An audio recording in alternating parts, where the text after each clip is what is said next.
السلام علیکم ناظرین، میں ہوں آپ کا میزبان محمد اورنگزیب۔ پروگرام پارٹی رنگ کے ساتھ آپ سے مخاطب ہوں۔ میرے ساتھ مہمان شخصیت پروفیسر رفیق بٹی صاحب موجود ہیں۔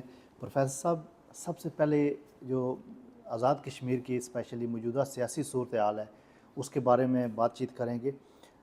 موجودہ سیاسی صورتحال میں جو حکومت ہے آزاد کشمیر کی، یہ جتنے پیچھے معاملات ہوئے ہیں، یہ جو عوامی حقوق کی تحریک چلی ہے، اور اس کے بعد اس سارے سینیریو میں جب آپ حکومت آزاد کشمیر کو کہاں پہ دیکھتے ہیں، ان کا کیا کردار ہے اس سارے معاملات میں؟ بسم اللہ الرحمن الرحیم۔ عزیزم محترم اورنگزیب جی کے 47 میں 4 اکتوبر کو حکومت بنی تھی ایک غلام نبی گلکار کی سربراہی میں۔ اس کو انقلابی حکومت قرار دیا گیا تھا، عبوری انقلابی حکومت تھی۔ صحیح۔ اس کے بعد یہ 4 اکتوبر کی بات کروں، 47 کی بات کروں۔ صحیح۔ اس کے بعد دوسری حکومت بنی جس کو ہم 24 اکتوبر کی حکومت کہتے ہیں، جو حکومت آزاد کشمیر، جو سردار ابراہیم کی سربراہی میں صدارت میں یہ حکومت بنی تھی، پہلی حکومت بنی تھی۔ یہ بیس سمجھ لیں کہ یہاں سے شروع ہوتا ہے عمل۔ صحیح۔ بنی کیوں تھی کہ جناب ہم یہ انقلابی یا عبوری حکومت اس لیے بنا رہے ہیں کہ ہم اس ریاست کو اس کی آزادی کی جنگ لڑیں گے یا آزاد کروائیں گے، جنگ لڑیں گے جیسے بھی ہے، یعنی چاہے وہ سفارتی جنگ ہے، چاہے وہ ہماری دوسری جنگ ہے۔ آزادی کا بیس کیمپ بنایا گیا تھا، اور بیس کیمپ کی ذمہ داریاں باقاعدہ مخصوص تھیں۔ اس میں، اس لائحہ عمل میں، اس ڈکلریشن میں یہ بات تھی کہ ریاست میں مطلب کہ یہ حکومت کیا کرے گی، یقیناً سوائے اس کے کہ وہ ریاست کو آزاد کروا کر اس کا مستقبل کا فیصلہ کرے گی۔ اور یہ بات ہندوستان کے آئین میں بھی ہے کہ ریاست کے مستقبل کا فیصلہ ہونا ہے، اور یہ پاکستان کے آئین میں بھی ہے۔ پاکستان کے آرٹیکل 257 جو ہے اس کو آپ پڑھیں۔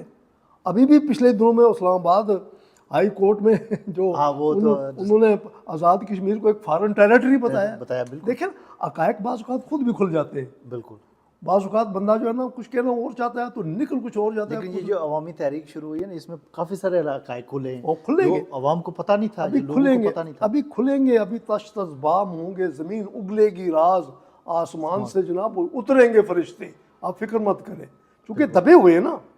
تو میں جو آپ کا سوال یہ تھا کہ حکومت آزاد کشمیر کی حکومت کا کیا کردار رہا ہے، کیا کردار ہونا چاہیے، تو پہلا کردار تو یہ بنتا ہے کہ وہ منظم کرے آزاد کشمیر کے اندر، یعنی جس کو ہم پاکستان کنٹرولڈ ایریا ہے، جس کو ہم آزاد کشمیر کہتے ہیں، پاکستان کے زیر انتظام ہے اور ہندوستان کے زیر انتظام علاقہ ہے، اور بہت بڑا علاقہ ہے، کچھ اقصائے چین میں بھی ہے اور کچھ ادھر بھی ہے، گلگت بلتستان کے علاقے بھی ہمارے علاقے ہیں۔ گلگت بلتستان کا ذکر ہر بار ہمیں کرنا چاہیے، کسی بھی گفتگو میں، کسی بھی بحث میں، کسی بھی معاملے میں ہمیں گلگت بلتستان کا ذکر خیر ریاست کا حصہ ہے، ریاست کا حصہ ہے، کوئی شک کوئی شبہ والی بات نہیں ہے۔ اگرچہ کہ کچھ ہمارے ناعاقبت اندیش سیاستدانوں نے یا دانشوروں نے یا سو کالڈ ماہرین نے گلگت بلتستان کو شروع سے ہی الگ رکھنے کی کوشش کی ہے، جبکہ وہ ہماری ریاست کا حصہ ہے۔ تو مقصد تھا ریاست کو یکجا کر کے اس کی آزادی کو یقینی بنانا، اور اگر ضرورت پڑے کہ مطلب عصری حالات کے مطابق کیا ہم ہندوستان کے ساتھ جا سکتے ہیں یا پاکستان کے ساتھ جا سکتے ہیں یا اپنا آپشن استعمال کر سکتے ہیں، اس کے لیے حکومت آزاد کشمیر پہلے بھی 4 اکتوبر کی بھی اسی لیے بنی تھی اور 24 اکتوبر کی بھی اس لیے بنی، باقی کوئی مقصد نہیں تھا۔ یہ بعد میں پھر لوگوں کو ریاست کی آزادی کی بجائے اپنی تعمیر و ترقی کا جو جوش ہے نا، وہ جذبہ اور علاقائی اور قبیلائی تعصبات کا بیج بویا گیا، اور لوگوں کی فکر کو یکجا کرنے کی بجائے ان کو پارا پارا کرنے کے لیے حربے استعمال کیے گئے۔ اس میں ہمارے حکمران آزاد کشمیر کے زیادہ ذمہ دار ہیں، کیونکہ مسئلہ تو کشمیری کا ہے نا، کشمیروں کا ہے نا۔ پاکستان کو یا عالمی عوام دنیا کو یا باہر کی دنیا کو یا مبصرین کو یا دیکھنے باہر سے آنے والوں کو آپ نے اور میں نے بتانا ہے نا، بالکل، کہ ہمارا کیا مسئلہ ہے۔ اب پاکستان اور ہندوستان تو نہیں بتائیں گے نا، وہ تو یہی بتائیں گے کہ یہ تقسیم ہند کا ایجنڈا ہے، یہ پاکستان کا حصہ ہے، یا انڈیا کہتا ہے کہ یہ ٹوٹ ٹانگ ہے، انہوں نے یہ بتانا ہے۔ لیکن ریاست کی کیا حیثیت ہے، کیا حیثیت تھی، کیا ہونی چاہیے، اس کا مستقبل کیا ہے، یہ یا آپ نے بتانا ہے یا میں نے بتانا ہے، یا سردار ابراہیم نے بتانا تھا، یا سردار قیوم صاحب نے بتانا تھا، یا بیرسٹر سلطان محمود نے بتانا تھا، یا آپ اور میں آج بیٹھے ہوئے اس پر بات کر رہے ہیں۔ تو جو ہماری ذمہ داری تھی ہم نے بالکل نہیں 70 سالوں میں کچھ نہیں کیا، اور ہر بار یعنی 47 سے لے کر 4 اکتوبر یا 24 اکتوبر سے لے کر تاحال ہمارے ریاست جموں کشمیر کے حکمران، شاید ان کی مسلطیں ہیں یا کوئی پرابلم ہے ان کے ساتھ، یا کوئی خوفزدہ ہے، یا کوئی خدا نخواستہ کوئی اور علت ہے۔ ملتا ہے علت کا مطلب آپ سمجھتے ہیں جی بالکل، کہ ہم اپنے کیس کو پلیڈ نہیں کر سکے، اس میں کوئی دو رائے نہیں ہے۔ اور اس کا خمیازہ کشمیری قوم بھگت رہی ہے، بالکل صرف کشمیری قوم نہیں بھگت رہی، ہندوستان کے عوام بھی بھگت رہے، اور پاکستان کے عوام بھی بھگت رہے، اور گرد و نواح کے باقی ممالک بھی ظاہر ہے وہ بھی تو ظاہر ہے جڑے ہوئے ہیں نا۔ جڑے ہوئے ہیں بالکل، تو اگر ایک بیماری لگ جائے نا تو وہ بیماری کے جراثیم دوسرے ملکوں میں بھی چلے جاتے ہیں، 100%۔ ادھر بھی چلے جاتے ہیں۔ اچھا، بیرون ملک جو کشمیری ہیں ان کا اس سارے معاملات پہ کیا کردار ہونا چاہیے، کیا ان کی ذمہ داری؟ پہلی بات یہ ہے کہ میں بیرون ملک بیٹھے ہوئے تمام کشمیری جو ہے باشندے، ریاستی باشندے جو ہیں، ان کو یہاں سے سلام کرتا ہوں کہ انہوں نے جہاں کہیں بھی ہیں، امریکہ میں ہیں، جاپان میں ہیں، برطانیہ میں ہیں، ہانگ کانگ میں ہیں، میں گیا ہوں وہاں بھی، یا کہیں بھی ہیں، اسٹیٹس میں ہیں، جہاں کہیں بھی ہیں، انہوں نے کم از کم اپنے کشمیر کو نہیں بلایا، ریاست کو نہیں بلایا ہوا۔ بے شک، ٹھیک ہے، کچھ لوگ شاید پاکستانی زیر نظام کشمیر سے بیرون ملک دوروں پر جاتے ہیں تو وہ اپنی لابیاں بناتے ہیں، تو ان میں چھوٹا موٹا وہ تھوڑی بہت بیماری پھیلا دیتے ہیں، 100%۔ لیکن مجموعی طور پر بیرون ملک تمام کشمیری ایک بات پر متفق ہیں۔ میں یہاں بھی مجھے 1.5 سال ہو گیا ہے نیو یارک میں آئے ہوئے، یہ دنیا کا مضبوط ترین ملک ہے، اور یہ شہر اس ملک کا بڑا مؤثر اور بڑا مضبوط اور بڑا ملٹی ڈائمینشنل قسم کا یہ شہر بھی ہے۔ تو اس کے اندر میں نے جتنی بھی کشمیری سے ملا ہوں، ان کے دلوں کے اندر کشمیر اس کی محبت ہے، مطلب جغرافیائی وحدت اور سیاسی حاکمیت کا جذبہ موجود ہے، اور وہ حق بجانب ہے۔ یہ نہ پاکستان کے خلاف کوئی بات ہے نہ ہندوستان کے خلاف کوئی بات ہے، اس لیے کہ 76 سالوں سے ہندوستان اور پاکستان اس مسئلے کو سلجھاتے بے بس بھی ہو چکے ہیں، اور بالکل ہی غریب نادار بھی ہو چکے ہیں۔ ادھر جو انڈیا والے ہیں وہ بھی کشمیر پر قبضہ کرنے کے لیے کبھی پرتھوی کا تجربہ کرتے ہیں، کبھی کسی ترشول کا تجربہ کرتے ہیں، کبھی کوئی اور مطلب اسلحہ تیار کرتے ہیں، وہ ویسے کشمیر کے لیے کرتے ہیں، کشمیر کے لیے اور تو کوئی کرتے ایشو ہیں، نہیں اور ہے۔ کوئی ایشو نہیں ہے۔ اور پاکستان کا بھی یہی حال ہے، پاکستانی بھی یہی کہتے ہیں کشمیر کو آزاد کروانا ہے، اور یہ ہم سب کچھ بے شک عوام بھوکی مر جائے، بلکہ لوگ پاکستان کے حکمران بعض اوقات یہاں تک بھی کہتے ہیں جی ہم سب کچھ کشمیریوں کے لیے کر رہے ہیں۔ اور بھائی آپ سب کچھ کشمیریوں کے لیے کر رہے ہیں تو کشمیریوں کو تو موقع دو نا، وہ بھی اپنے لیے کچھ کریں، کشمیریوں کو بھی تو کچھ موقع دو۔ ان کو تو اپنی عوام کا بھی تو سوچیں، جن کو کھانا نہیں مل رہا، جن کے مسائل دیکھیں۔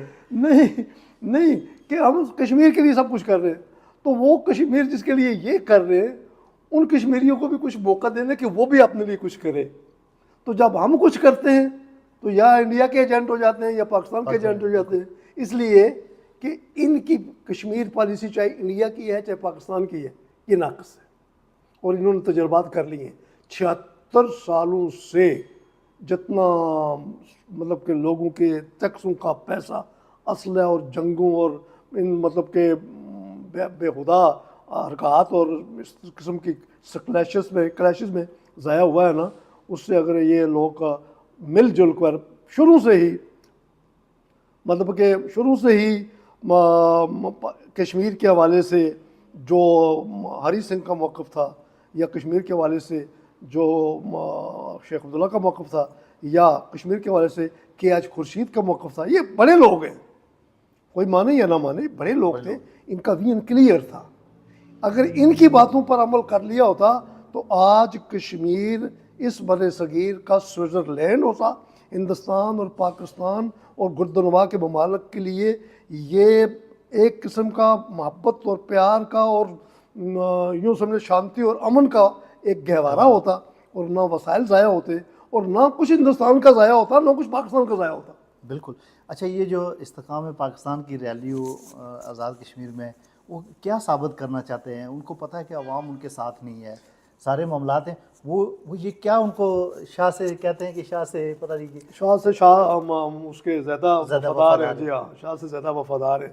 بات یہ جی استحکام پاکستان کی ریلی یا کشمیر بنے گا پاکستان کی ریلی, یہ یعنی کہ وہ جو ہے نا پرانا راگ جو ہے جس کی اب مارکیٹ میں کوئی ضرورت نہیں ہے, ویلیو نہیں ہے, جس کی کوئی مارکیٹ میں ویلیو نہیں ہے. اور چونکہ اس راگ کے اندر کوئی سر ٹھیک تھی ہی نہیں, یہ راگ تو تھا, سر نہیں تھی, مٹھاس نہیں تھی, لذت نہیں تھی, بس راگ ہے اٹوٹ انگ کا اور الحاق کا. اندر کیا ہے؟ اندر کچھ بھی نہیں ہے. وہ عوام جان چکی ہے. اب یہ چونکہ راز جو ہیں آہستہ آہستہ چونکہ تشت بام ہوتے ہیں نا, زمین راز اگلتی ہے, خزانے نکلتے ہیں, نئی نئی چیزیں آتی ہیں, دنیا آگے بڑھ رہی ہے, انٹرنیشنل میڈیا ہے اور بہت زیادہ ایکٹیو سوشل میڈیا ہے. اب وہ جو چیزیں یہ چھپا چھپا کے پچھلے 76 سالوں سے رکھتے رہے ہیں نا, اب وہ ساری جو ہے نا وہ سامنے آ رہی ہیں. اب لوگوں کی آنکھیں کھل گئی ہیں کہ نہ ہندوستان کشمیر کی آزادی کا عمل ہے, یعنی خواہش رکھتا ہے, کشمیر کے وسائل کا تو امید رکھتا ہے کہ وسائل ہیں, کشمیریوں کی آزادی کی بات اس کے نزدیک بھی کچھ بھی نہیں ہے. اور اگر ہم پاکستان کی بات کریں تو پاکستان کا بھی جو کشمیر کا موقف اس لیے مضبوط نہیں ہے کہ انہوں نے کبھی بھی کشمیریوں کو اس کا حصہ نہیں بنایا. جن کا یہ کیس ہے, کیس آپ کا ہے اور میرا ہے, اور بات کوئی تیسرا آدمی کر رہا ہے, تو دنیا کیسے مانے گی کہ یار جن کی آزادی کا مسئلہ ہے وہ سامنے کوئی نہیں آ رہے, ان کو پتہ نہیں ہے, پتہ نہیں کیا ہو رہا ہے, کیا ہو رہا ہے. تو یہ مذاق ہے نا. اچھا, یہ اس مذاق کو ختم ہونا چاہیے. ڈسٹرکٹ کوٹلی میں بھی ہمارے علاقے میں بھی ریلی کا اہتمام کیا گیا کافی بڑی, اور گزشتہ دنوں جو نام نہاد وزیر اعظم ہیں انہوں نے بھی آزاد کشمیر میں سمانی میں کیا, اور سردار عتیق صاحب نے بھی اپنا اس میں حصہ ڈالا. تو اب کیا دیکھتے ہیں کہ یہ ایکچولی یہ کیا تھا؟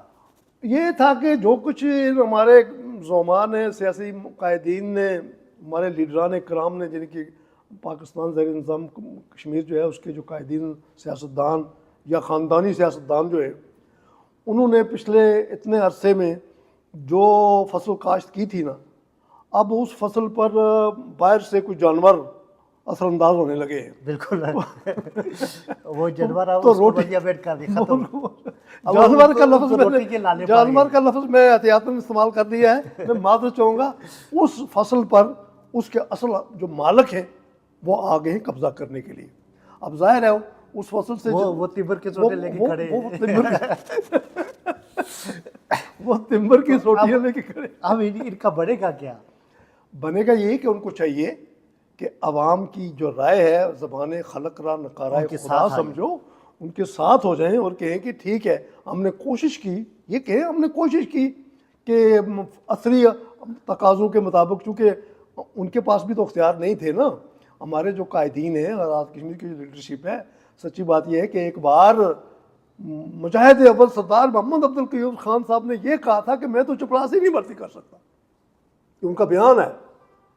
ہمیں پتہ ہے کہ ان کی مجبوریاں رہی ہیں, لیکن کم از کم ایک بار دلیری سے, ایمانداری سے یہ بات عوام کو کہے کہ یار ہمارے اختیارات اتنے ہی تھے جتنا ہم نے کیا ہے. بالکل. تو اب آپ کا زمانہ ہے, آگے آئیں, ہم آپ کے ساتھ ہیں.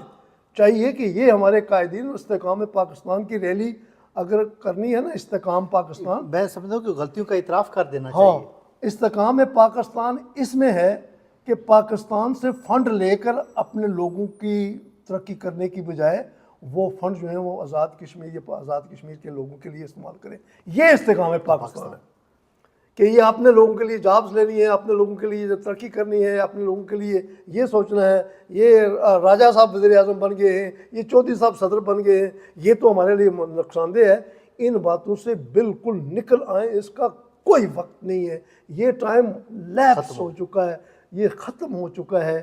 بالکل فریش ہو کے ایمان کو تازہ کر کے تازہ وضو کرے، اور عوام کے جو جذبات اور احساسات ہیں اور جو عوام چاہتی ہے، اور عوام جو چاہتی ہے، زبان خلق را نکارہ خدا سمجھو، عوام جو کہتی ہے سچ کہتی ہے۔ بالکل بالکل 70 سال میں انہوں نے دیکھ لیا نا، ہاں، انہوں اس سے آگے اور کیا دیکھیں گے؟ اور یہ عوام کی جو آواز ہے یہ نہ ہندوستان کے خلاف ہے نہ پاکستان کے خلاف ہے، اس کو کسی صورت میں بھی اور ایک کسی کی اماں پر بھی نہیں آواز اٹھائی جا رہی، بالکل نہیں ہے۔ یہ تو بالکل یہ انڈیپینڈنٹ آواز ہے۔ نیچر جو ہے نا کہ فطرت، میں صورت اقبال کا شعر یاد آ گیا، میں صورت گل دست صبا کا نہیں محتاج، کرتا ہے میرا ذوق جنوں میری قبا چاک۔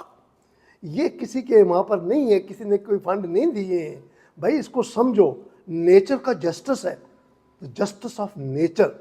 فطرت نے اپنے قانون کو نافذ کرنا ہوتا ہے، وہ نافذ ہوا ہے، اس کو مانو، لوگوں کے ساتھ ہو جاؤ، ریلیاں نکالنے کی بجائے ان کے ساتھ ہو جاؤ جنہوں نے آپ کی بجلی کے معاملات کو سلجھا کے آپ کو بھی دیا ہے۔ اب ہمارے حکمران بھی اسی طرح کا بل ادا کریں گے نا، چاہیے تھا کہ خود حکمران بجلی کا بل ڈاؤن کرواتے، بالکل عوام نے حکمرانوں کو ڈاؤن کر کم کر کے دیا، بالکل۔ اچھا، یہ جو ہمارے جو وزراء ہیں، جو ڈسٹرکٹ کوٹلی کے چودھری یاسین صاحب ہیں، اپنے بیٹے کو انہیں وزیر بنا دیا، وہ اسی چکر میں لگے ہوئے ہیں کہ کہیں سے ہماری فیملی کے حالات بہتر ہو جائیں، لوگوں کے بارے میں تو کسی کو خیال نہیں ہے۔ اصل میں یہ کلچر جو ہے نا، خاندانی کلچر، قبیلائی کلچر، علاقائی کلچر، یہ پروان چڑھا ہے پاکستان سے۔ پاکستان آج بھی فیوڈلزم کی زد میں ہے، آج بھی اسمبلی میں بیٹھے وہ کیا نام تھا ہمارا سابقہ جو وزیر خزانہ تھا، شبرزادی صاحب نے تو بالکل دو ٹوک ننگا کر دی ہے کہ میں نے زمینوں پر ٹیکس لگانے کی کوشش کی تو تمام جو ایم ایل اے زمیندار جاگیردار مطلب بلاٹ سے تھے، وہ آگے جناب آپ یہ نہیں کریں گے۔ میں نے جو ہاؤسنگ سوسائٹیز تھیں ان پر کوئی ٹیکس لگانے کی کوشش کی پاکستان کے خزانے کو تھوڑا اپ کرنے کے لیے، تو وہ سارے لوگ وہی ایم ایل ایز، وہی وزیر مشین میرے پاس آ گئے، یہ نہیں کیا ہوا۔ میں نے فیکٹریوں پر، شوگر کی فیکٹریوں وغیرہ پر جو تھیں ان پر ٹیکس لگانے کی کوشش کی، وہ بھی سامنے آ گئے۔ تو مجھے صرف یہ اس بات کے لیے چھوڑا گیا کہ میں غریب عوام کا پیٹ کاٹوں، ان پر ٹیکس بڑھاؤں، وہ بھی انڈائریکٹ ٹیکس، تاکہ وہ پہلے ہی بیچارے خودکشیاں کرتے ہیں اور مزید جو بچ گئے ہیں وہ بھی خودکشیاں کریں یا ملک چھوڑ دیں۔ سارا پاکستان تو سارے پاکستانی تو ملک سے بھاگ رہے ہیں، کیوں بھاگ رہے ہیں؟ بہت بڑا سوال ہے، بہت بڑا سوال ہے۔ کیوں لوگ اپنا ملک چھوڑ رہے ہیں، اپنی زمین چھوڑ رہے ہیں، اپنے بچوں کو چھوڑ رہے ہیں، اپنی بیویوں کو چھوڑ رہے ہیں، کیوں پاکستان کو چھوڑ رہے ہیں؟ اس پر پاکستان کے حکمرانوں کو اور آزاد کشمیر والوں کو بھی، کیونکہ یہ ہمارے آزاد کشمیر والے جو سیاسی کلچر فالو کرتے ہیں نا، وہ پاکستانی سیاسی کلچر اسی ڈگر پہ چلتے ہیں۔ انہوں نے بھی وہی جیسے پاکستانی جو سیاستدان ہیں وہ لوگوں کو تھانے کے ذریعے کنٹرول کرتے ہیں، آزاد کشمیر میں بھی وہی صحیح ہے نا، اور وہی یہ جو پیسہ ہے نا یہاں سے آزاد کشمیر سے لوٹ کے تو یہ جاتا ہے زرداری کے پاس، یہ جاتا ہے وہ کیا نام ہے نواز شریف کے پاس، یہی وہی کلچر یہ اور انگریز صاحب یہ بڑی دردناک باتیں ہیں، ان کو نہ ہی کھولیں تو بس یہ موقع بھی نہیں ہے ان باتوں کو کرنے کا۔ اچھا، میرا آخری یہ سوال ہے کہ نوجوانوں کے لیے کیا پیغام ہے کہ وہ کیسے کشمیر کے لیے اپنی آواز بنیں، کشمیر کے حالات کو بہتر کرنے میں دیکھیں، پہلی بات یہ ہے کہ اب تک آزاد پاکستان کے زیر نظام آزاد کشمیر جو ہے اس کے اندر جتنے تعلیمی ادارے قائم ہوئے ہیں، ان تعلیمی اداروں کے اندر جو نوجوان نسل پروان چڑھی ہے، میں خود بھی 30-40 سال تک تعلیمی اداروں کے ساتھ منسلک رہا ہوں، تو یقیناً یہ ان اساتذہ کرام کی دین ہے، یہ ان کی تعلیم ہے کہ ایک ایسی نسل سامنے آ گئی ہے جو معاملہ فہم ہے، جو معاملات کو سمجھ چکی ہے۔ یہ ویسے اچانک نہیں اکٹھے ہو گئے، یہ جو عوامی تحریک تھی حقوق کی بحالی کی، یہ کوئی اچانک نہیں ہوا، اس کے پیچھے ایک پس منظر ہے، ایک تحریک ہے، اساتذہ کی محنتیں ہیں، ہاں، اس کے پیچھے کچھ لوگوں نے کام کیے ہوئے، تبھی جا کے یہ پروان چڑھا ہے، تو بات سامنے واضح ہوئی ہے۔ تو نوجوانوں کو چاہیے جو ہمارے جہاں کہیں بھی ہیں، یعنی کشمیر کے حوالے سے بات کر رہا ہوں، وہ ریاست جموں کشمیر کی تاریخ اور جغرافیہ اور اس کی سیاسی تحریک اور اس کی جو موجودہ زمانے کے عصری تقاضوں کے مطابق اس کا مستقبل ہے، اس پر کام کریں اور اپنے آپ کو بالکل ویژن کلیئر کریں، ابہام نہ رکھیں۔ ہمارا مسئلہ یہی ہے کہ ہم وہم و گمان کا شکار ہوتے ہیں، یہ ہو جائے گا، ایسا ہو جائے گا، اس طرح ہو جائے گا، آگے یہ ہو جائے گا، میری نوکری چلی جائے گی، میرے والد صاحب ہیں منسٹر ہیں، ان کا معاملہ خراب ہو جائے گا. یہ نہ کریں. کچھ بھی نہیں ہوگا. جو اللہ تعالیٰ کو رب العزت کو منظور ہے وہی ہوگا، اور اس کا جو حتمی حکم ہے، جو اس کی حکمت ہے اور جو اس کی مشیت اللہ پاک کی، وہی ہوگی. لیکن ایک قوم کی حیثیت سے، ایک ملک کے باشندے یعنی کہ ریاستی باشندے ہونے کی حیثیت سے، ہم جہاں کہیں بھی میرے نوجوان ہیں ان کو اپنی ریاست کی تشخص کا، اس کی جغرافیائی سالمیت کا اور اس کو سیاسی حاکمیت پر ورک کرنا چاہیے. اور یہ مطالعہ پاکستان جیسی کتابوں کو چھوڑ کر جو حقائق ہیں ان کو جاننے کی کوشش کریں، اور حقائق کھل کے سامنے آ رہے ہیں. Thank you so much professor صاحب. آپ نے حالات حاضرہ پہ بڑا زبردست تجزیہ کیا. امید ہے کہ ناظرین آپ کو بھی پسند آیا ہوگا. اللہ تعالیٰ سے دعا ہے کہ اللہ تعالیٰ اس وطن جو ہماری ریاست ہے اس کو آزادی نصیب کرے، اور تاکہ جو کشمیری ہیں وہ بھی آزادی کا سانس لے رکھ سکیں. بہت شکریہ. آمین. بہت اچھا، شکریہ جی.